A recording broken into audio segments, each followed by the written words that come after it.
আমরা চলে এসেছি বাড়ির কিছু সদস্যদেরকে নিয়ে ভোজবাড়ি রেস্টুরেন্ট।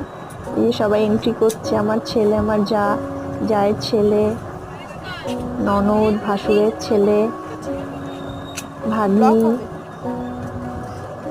ও ভাগ্নি আর তার মেয়ে। আমরা সবাই রেস্টুরেন্টে ঢুকছি।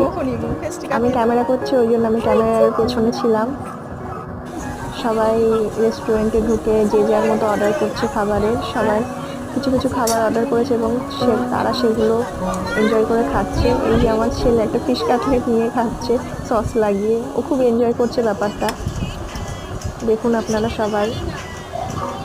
আমরা তো গিয়ে খুব মজা করেছি রেস্টুরেন্টে। এই যে গোলুমলুটা ফোন নিয়ে ব্যস্ত, সবাইকে একটু একটু করে তোলা হচ্ছে পেছন থেকে। গোলুটা ফোন নিয়েই ব্যস্ত।